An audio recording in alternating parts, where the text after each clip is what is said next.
get started. I'm sure you've been bioed to death already. Yeah, we've gotten raked over the coals. Yeah.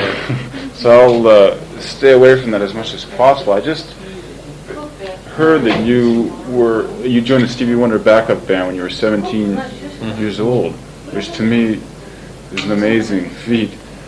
Were you chosen, or did you shoot for this spot? Auditions, yeah. About 200 people or so in one room, trying to, waiting to go in to audition with Steve. When I got there, I was led to believe through my friends that it was a jam session. Because if I knew it was an audition, I probably wouldn't have went. I got there, and what happened was there was a big clipboard of names and stuff, to put your name on it to go into audition. And my friends didn't inform me that until we got there, because they know I wouldn't have went, because I was into my particular lifestyle at the time, and I wasn't looking for a gig or anything. So we got in there, and I said, let's go. This is an audition. We're not going to be able to play, because in Philadelphia it was a very big thing to jam all the time, get together and play. And I was much into jazz at the time, and Stevie Wonder was more of an R&B artist, which I wasn't that aware of him at the time, believe it or not. And I had just graduated high school, and what happened was my friend went up and erased the top 5 names on the list, because there was over 200 names, and we would have had to wait for days to get in. So we got in like first.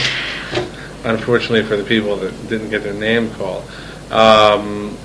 We get in there, and it's a very scholastic atmosphere. There's about 5 guitar players, warming up to play, and it was like a competition, And I said, what is this, like Battle of the Bands or something? So I thought of it very lightly, because I didn't really want the gig anyway. So I just went in there kind of laughing in a sense, and it started, and he auditioned one guitar player at a time, and then he would eliminate people, kind of like a competition. He would tell you to play something. There was no music; it was all by ear. He would play something on the piano, and he'd say, "You play that." Is that right? Yeah, it was totally ear. Like what kind of stuff would he play? He'd play some jazz line or something, and he'd say, play that back to me. So you had to be kind of like a human tape recorder. Now my ear was very developed, more so than my reading was.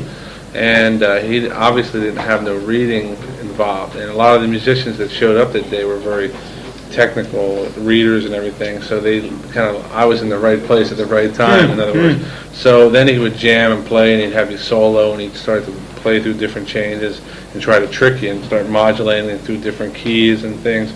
And it was almost like going to a college and trying to get scholastically involved, and had to go through a test. So what happened was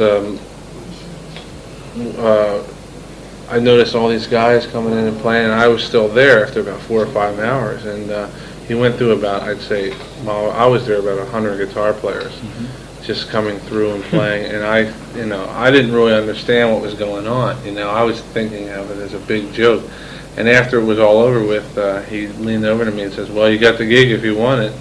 And I said, what gig? I said, I'm here just to jam. I thought this was just a big party we're all playing. He goes, no, this is an audition. He said, So I said, well, I'll have to think about it and get back to you in a couple of days. And I went home, and of course all my friends said, you're crazy for not doing it, But I was much into a different type of music at the time.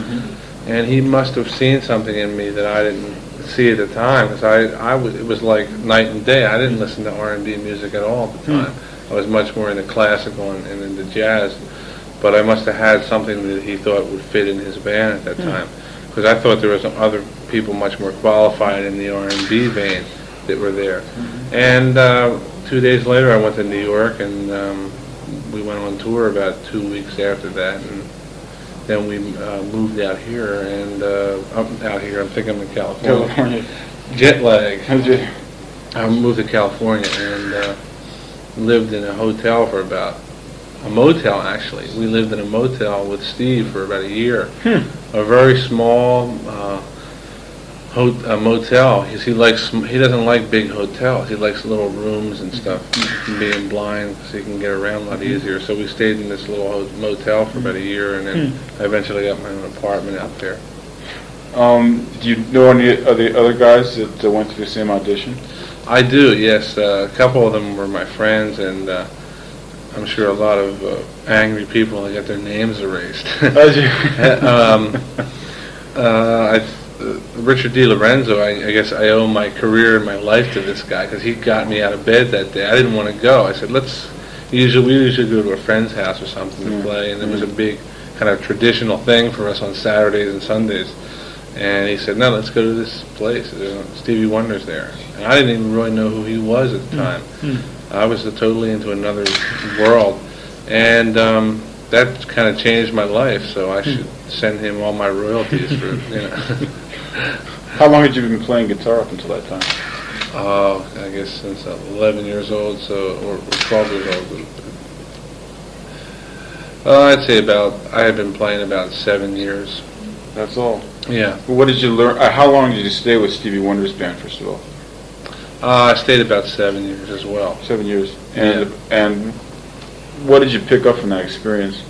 From the experience, I picked up endless amounts of information and knowledge. It's like it would almost be equivalent to being in the Beatles in a sense. I got a chance to experience what it was like. I was thrusted out into the quote unquote big time in front of thousands of people, and with very little experience at that. And being young, I was more like a sponge. I would just learn from all these different experiences. And musically, Steve really kind of was like our father in the sense he would just kind of help us through all the different humps and everything. He was very much it was more of a family organization, because his brothers and cousins and everybody worked in the organization, and everybody in the band was considered in the family. So I was treated real well, and I had an opportunity to learn from one of the greatest musicians that there ever was. So it's like going back and hanging around with Bach for about 7 years. Something's bound to rub off. So I was very fortunate. What were some of the problems you faced, just briefly, if any? Any difficulties playing with a guy that good? Well, fortunately for me, the only problems were really, getting up at 5 o'clock in the morning on the road. After you've been up all night since 3, and the problems were very small. Musically, I was luckily talented enough in his type of area as far as ear training, and I had a very quick ear, and I didn't have a lot of problems musically. The problems were just adjusting to being alone at that young of an age, being out on the road, and not being much of a partying type musician. Following that type of a situation as far as a group or a person like Stevie Wonder is a lot of strange kind of exotic people, from groupies to drug pushers to whatever.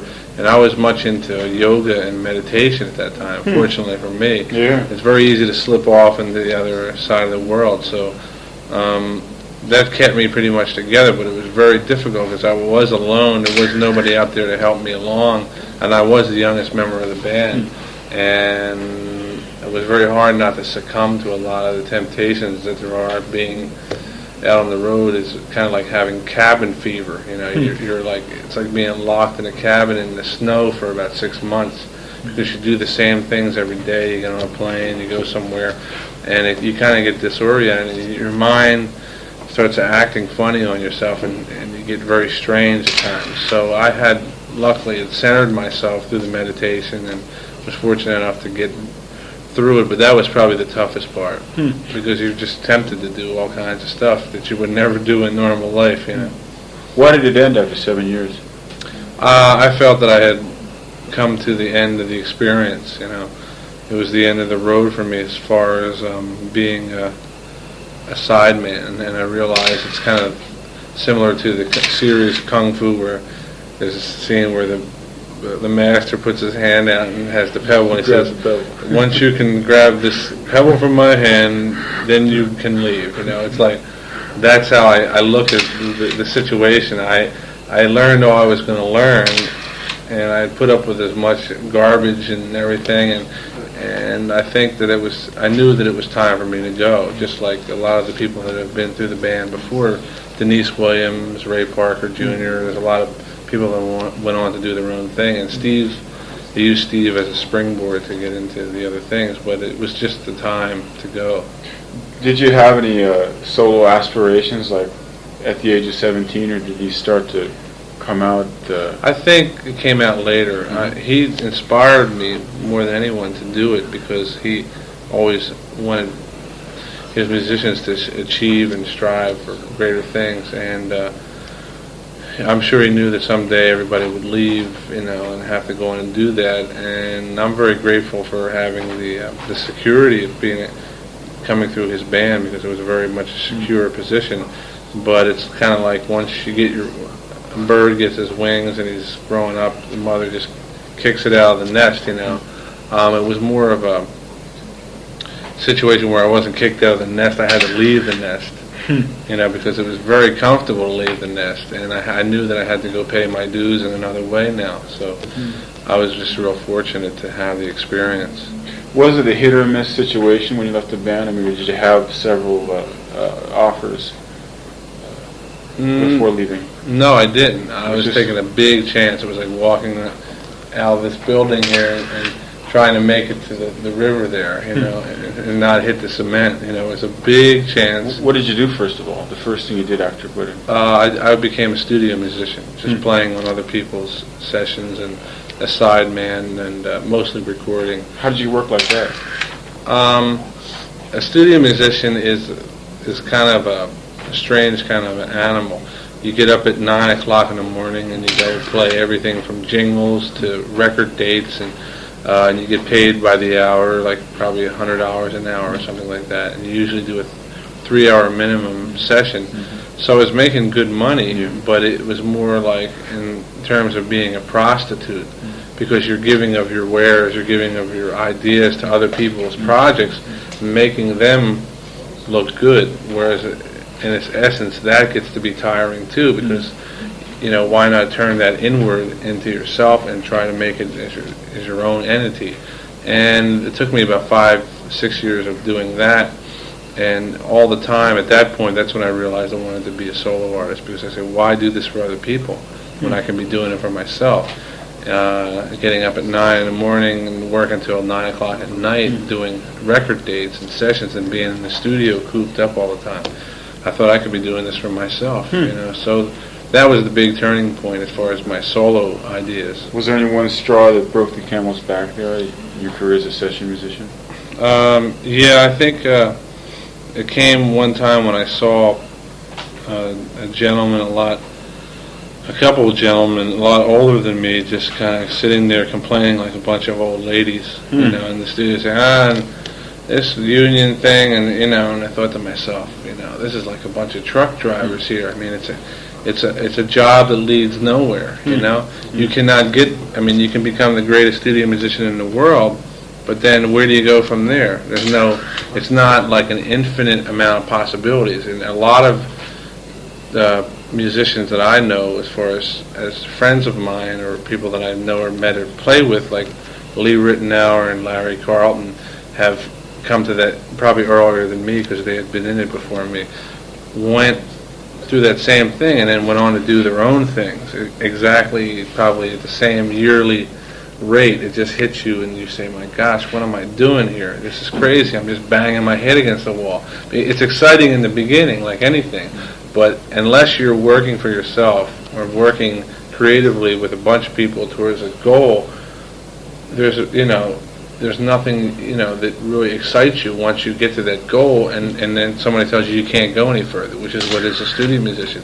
You can only be a studio musician. You can't, if you're a sideman or a studio musician, you can't go beyond being that. Whereas as an artist, you can go on to run for president or be the Pope, you know. I mean, there's endless things that you can become because you're in control of your own destiny, you know. You could come out with an album with Japanese music on it or pop music. You don't have to be, in the background. You can come out and make political comments. You can come out and make comments that will influence people in the right way. So you have much more power and much more of a way of affecting people and getting your ideas across. Now, a lot of people have bad ideas and have bad concepts that get that power, which is really kind of a shame.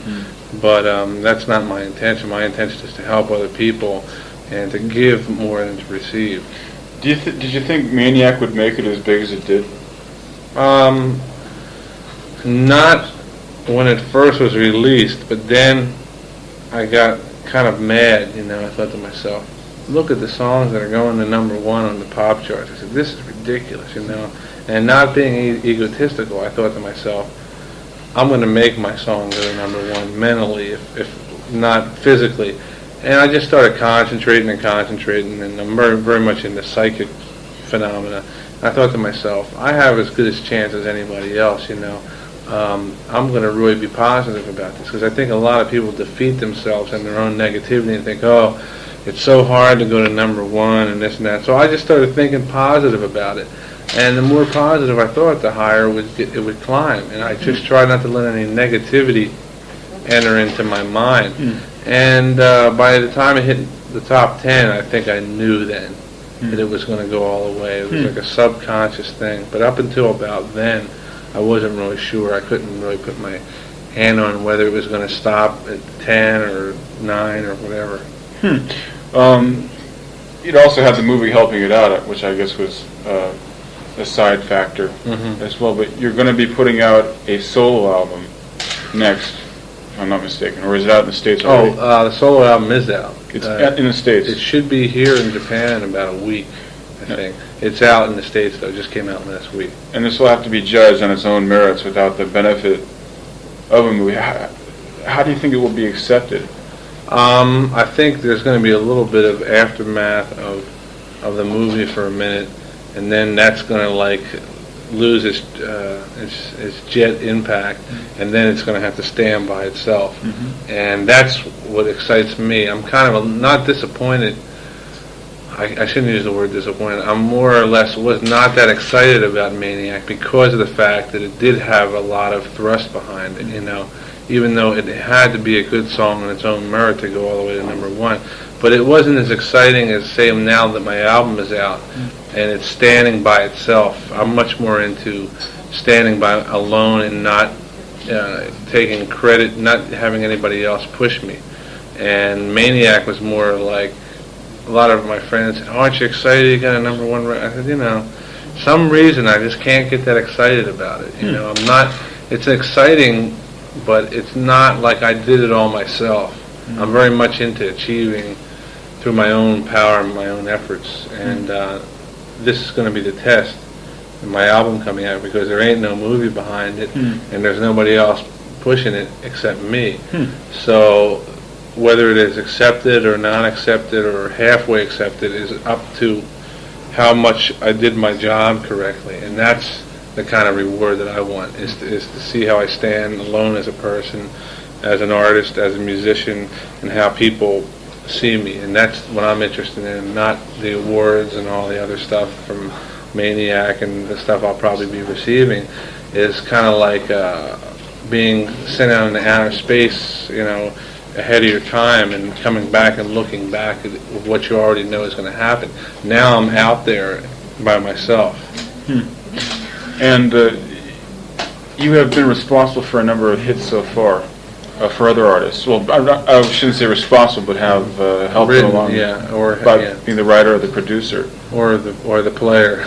Or the player. Yeah, which has a lot to do with making hit records, which people don't realize that this, going back to the studio musician, sometimes a studio musician will come up with a whole arrangement for an artist and not ever get any credit, and then the song will become a hit record, and that's happened to me in a few cases. And, really? For what sessions? Let's see.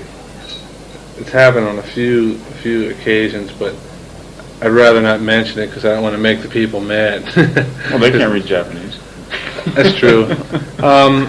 It's more that I'd rather that looks egotistical for me. I don't like to say it, but I know I can mention people and artists like people like I like to give a plug to some of my fellow musicians like Larry Carlton. Mm-hmm. He's single-handed, probably arranged and single-handedly made hit records.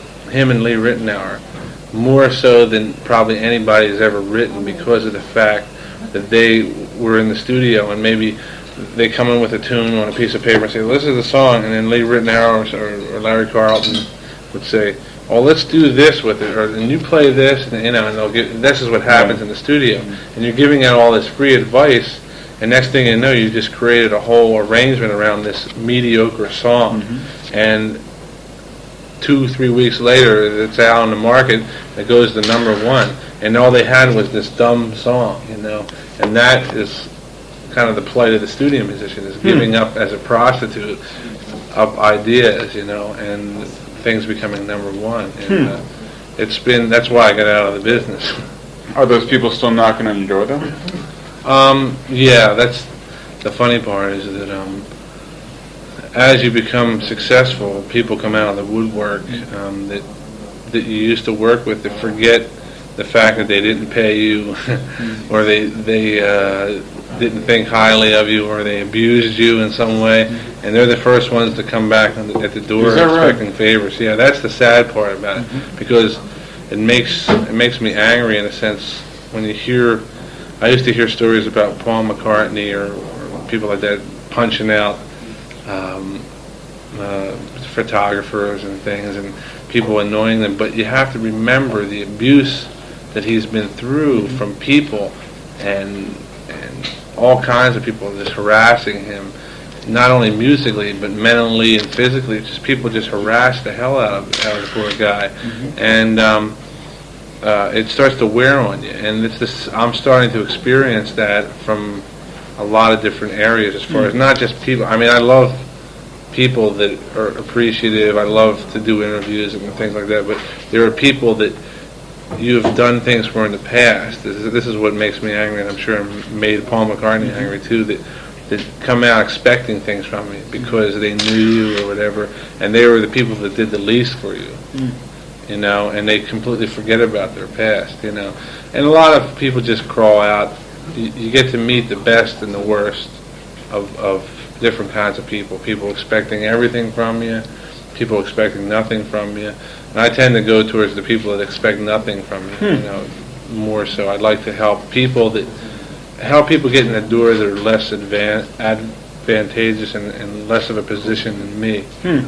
Okay, just out of curiosity, I'd like you to give me 2 examples. One is a person that would not expect that much of you, and one of a person who would expect just about everything of you. Like just 2 examples. You could give, perhaps. Okay. Like say an artist you could do a lot with, an artist you couldn't do a heck of a lot with. Okay, an artist I could do a lot with would, I'd say, if I were a producer or that I really feel that I could help, is someone like, not that he needs any help or anything, or needs my help in any way. Someone like Michael Jackson, I feel that I could produce him and write songs for him and do a successful album for someone like that, because I can relate to his talent. Where someone that I couldn't relate to talent-wise, and I probably would never produce an album on, just to give a far-reaching example, would be someone like, let's see, Ozzy Osbourne. Because I don't understand where he's coming from. Not that I'm any better than him or his music's any better, but I don't understand, just as an example, I don't understand his music that much. His mentality. And his mentality, I mean, everything that he does is perfectly valid within his sphere of what he understands, but I don't understand. I wouldn't be able to produce an album on him, and I would never accept a job because I would have to come out and say, I don't understand what you want to do. I don't understand where you're going, because I would say the same to someone from Ravi Shankar or somebody like that. I don't feel that I'm capable of producing an album with Ravi Shankar until I study his music, So if I were to do something with Ozzy Osbourne, I'd have to really sit down and study his music. So unfortunately, people in this business, producers and everybody, don't think that, and that's why you hear so many bad albums. Because guys just go in head first into situations where they don't understand the artist. How about in your own experience, like say a person who just clicked from the beginning and you knew it would be a real simple job, and say a person you thought at the beginning you'd have problems with, but made something out of it? George Duke was probably who I would expect it. Before I met him, I do a lot of sessions for him. In fact, even to this day, he's probably the only guy between him and Quincy Jones. If they call me up and said, I want you to come in and play guitar, they're probably two of the only guys that I would go back to being a studio musician for, because they're such nice people, not discounting their greatness as producers or anything, but they're easy to get along with. They're the two people that you would think that would probably be the huffiest, because George Duke being, one of the greatest jazz musicians in the world, sitting in the producer's seat, my first time I ever worked for him, I thought, my gosh, George Duke is like a god, and then when I met him, he's just like, a guy down the street, and we just had a great rapport. And the same with Quincy. Quincy is so legendary, but when you meet him and you work with him, he makes you feel so at home, and that's what I call greatness in a producer. That is probably the hardest thing to attain as far as an attitude and to gain, and I think that's why they're so successful as producers, is that working with them is just so easy, and they know what to go for. They're so knowledgeable that they're beyond all the hectic guesswork and everything. They're just into creativity, and they make it like a fun party rather than work. How about in your own experience as a musical director? What artists have you started up with thinking, my God, this is going to be a toughie, and it's really worked out to be a fulfilling recording? There's a guy that I don't know that too many people know of. Like I said, being a studio musician, I work with all different kinds of music. There's a jazz artist, his name was John Serry. He's kind of like Chick Corea and Igor Stravinsky all rolled into one person. And when I got the charts to the session, he made you get in 2 weeks before, and I thought, oh, what is this? I usually go to the session and sight read it. I knew why that he gave them to me 2 weeks before. They were 14 pages long. So if you would put one over like that doorway, it would reach over to here with about 10 music stands holding them up, going this way. And you had to be on a chair with a roller to read the parts. And it was like Frank Zappa type music, but with funk type, even funkier, and with more Stravinsky oriented, very strange music. And I think I lost about 10 pounds trying to do the sessions. And it was for a single scale. It wasn't a lot of money or anything, but it was such a challenge, and I thought I'd never be able to do it.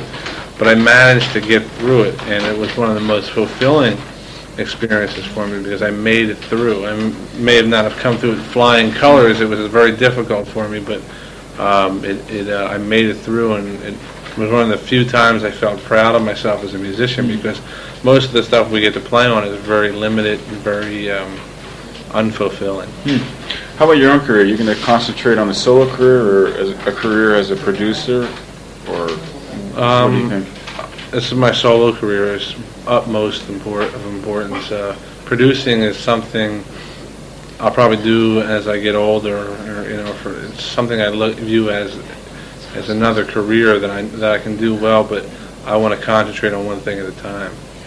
Have you had any offers from prominent artists in recent days that you've been thinking of taking up? Yes, in fact, I had to cancel out a couple. I was supposed to produce 4 songs on the new Patty Austin album, and with the success of Maniac and coming here, and the success of it just ate up my time, which I didn't realize when I made the deal several months ago, that I would have this kind of success so fast. So unfortunately, Quincy was the executive producer, and he hired me for the job, and I had to call up and say, geez, I'm sorry, but I can't do it. I'd love to do it, and the contracts are signed and everything, but he's such a nice guy. He understood, and I just said, I'll send you material or whatever, any way I can help it. I mean, how could I have anticipated this success? I mean, I thought I'd be on my third or fourth album before I'd get a #1 record. So I was, looking at it from that aspect. So I had to let that project go, and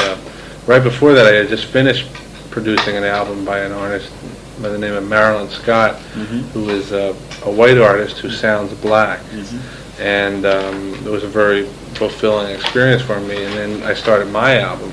So luckily I got that out of the way, or I would have had to cancel that out. And I had a lot of offers in between, but I realized that my career as an artist is much more important at this point. Anybody you're desperate to work with? As a producer? Yeah.